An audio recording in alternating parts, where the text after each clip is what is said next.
Hello, my dear friends. This is Grace, an 80-year-old grandma from the sweet little town of Galena, Illinois.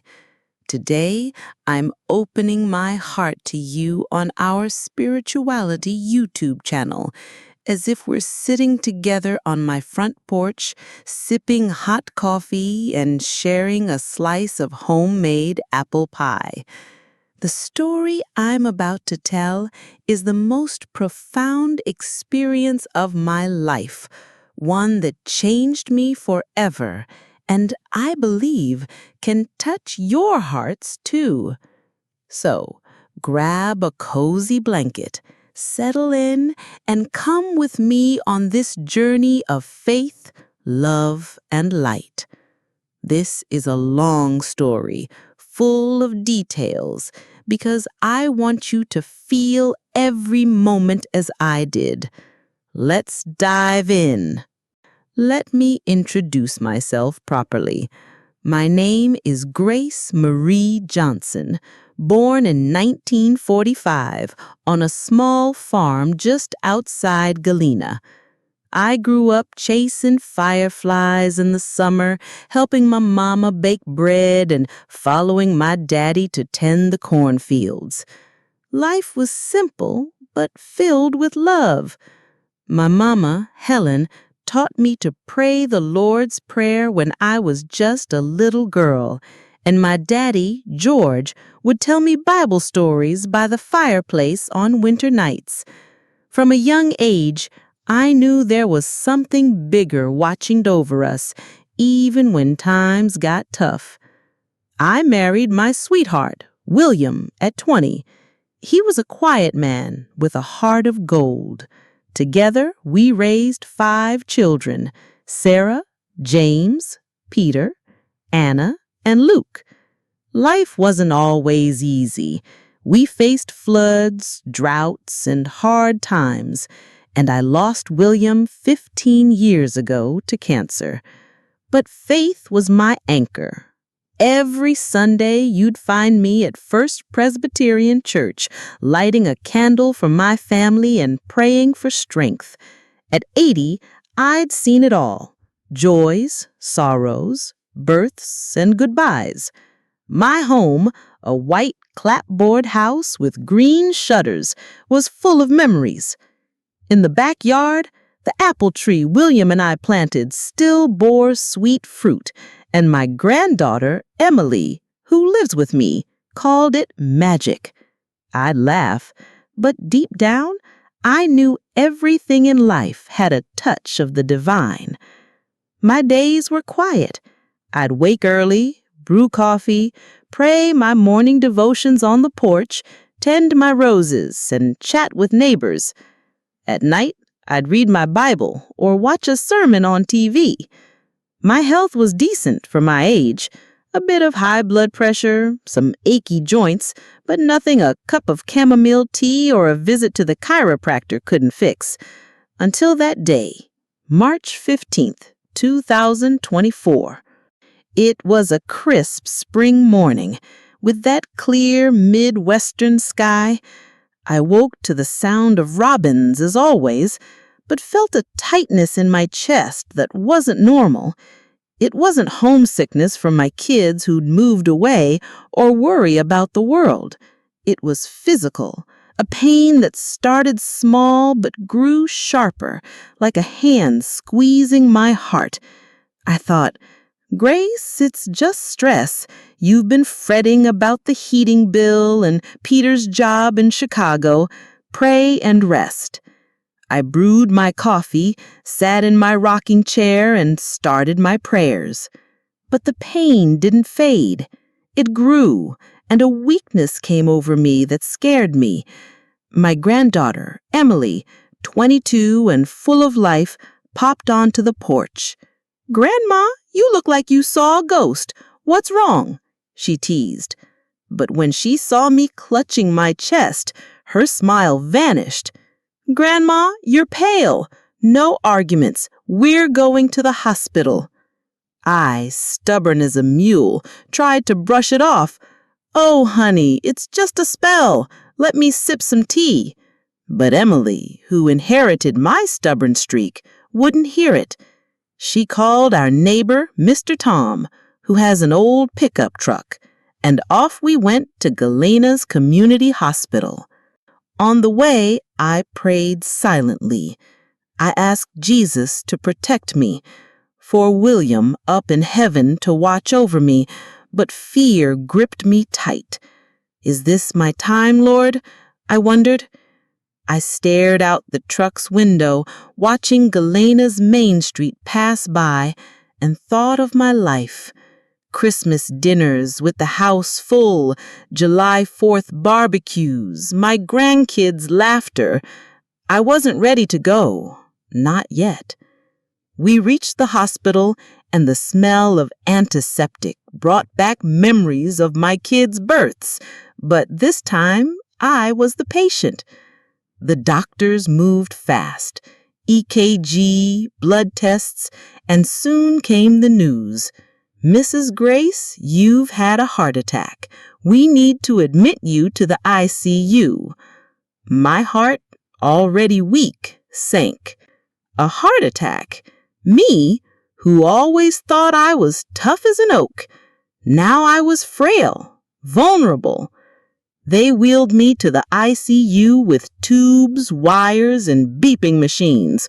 All around, Emily stood at the door, eyes wet, but forcing a smile. "Grandma, you're strong. You'll be fine, okay?" she said. I smiled back, but fear churned inside. I thought of my kids, so far away. Sarah in Minneapolis, James in Atlanta, Peter in Chicago, Luke in California. Only Emily was here, my constant companion. That night, alone in the ICU with the machine's hum, I talked to God. "Lord, if it's my time, take me in peace. But if I've got more to do, give me strength." I prayed the rosary in my mind, clutching the beads Emily left in my hand. But exhaustion weighed heavy, and the chest pain came and went. I closed my eyes, and that's when everything changed. I can't quite explain it, my friends, but I felt my body grow light, like I was floating. The chest pain vanished, the machine's beeps faded, and a peace I'd never known washed over me. Suddenly, I saw myself outside my body. Yes, I saw my body on the hospital bed, doctors rushing around, using a defibrillator. But I wasn't scared, just calmly curious, as if I knew something greater was unfolding. Then he appeared, an angel, not like in church paintings with golden wings and a cherub's face. He was a presence of light, radiating a purity that made me feel small yet loved. His eyes seemed to see my soul, and his voice wasn't heard with ears, but felt in my heart. "Grace, don't be afraid. You're being cared for," he said. That voice was like a warm embrace, like my mama's arms when I was a child. I asked, without speaking, just thinking, "Did I die? Is it my time?" The angel smiled, and that smile brought a peace beyond words. "You're between worlds, Grace, but your mission isn't over.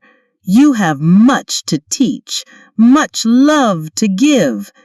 He reached out, and when I touched his light, my life flashed before me.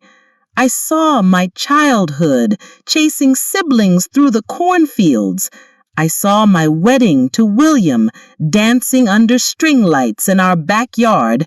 I saw my kids' births, sleepless nights rocking them, but I also saw pain, losing my first baby, born too soon, arguments with William when money was tight, lonely days after he passed.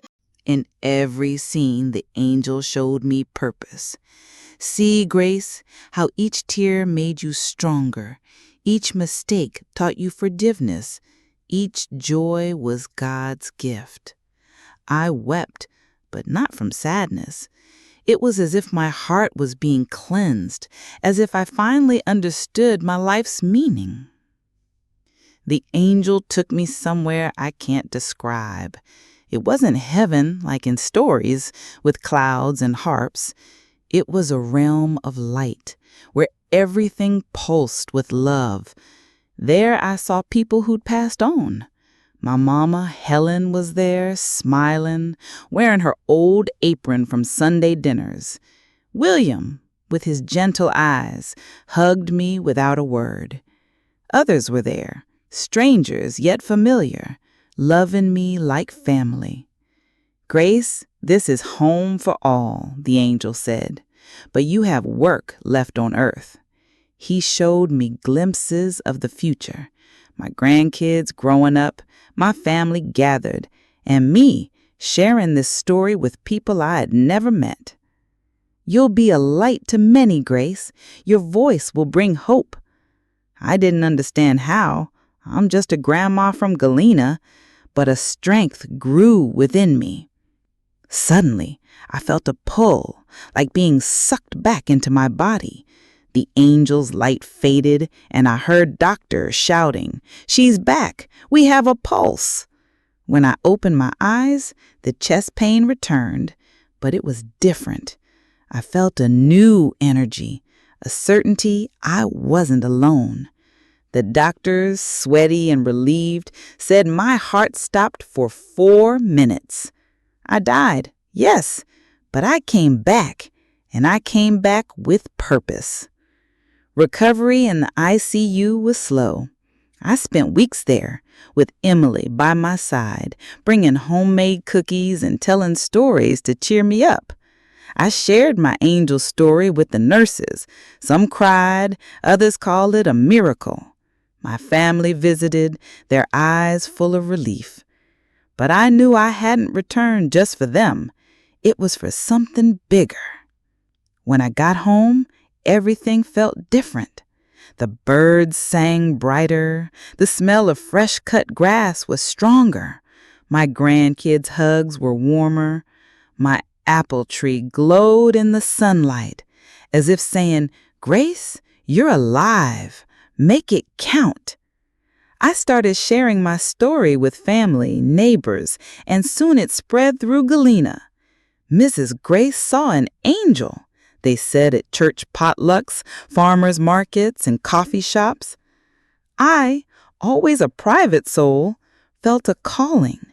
I needed to share this story with more people, to spread hope, faith, and love.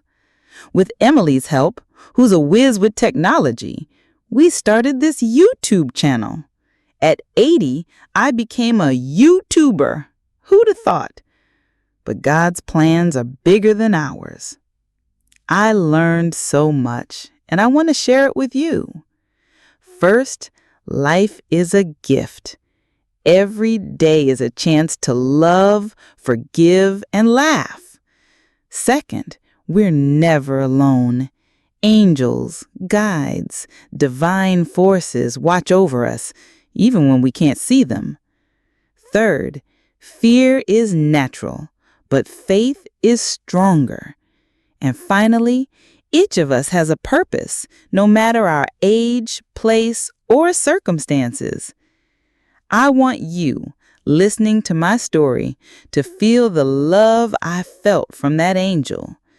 If you're facing hard times, close your eyes and ask for help. It doesn't need to be a fancy prayer, just a heartfelt plea. And watch for signs, a dream, a song, a kind word. God speaks in simple but powerful ways. I'm just Grace, a grandma from Galena, but my story proves miracles happen. If I, at 80, can live this and share it with the world, so can you. Believe in the light, in faith, in love. And as we say here in Illinois, got faith? Then let's keep living. With all my love, Grandma Grace.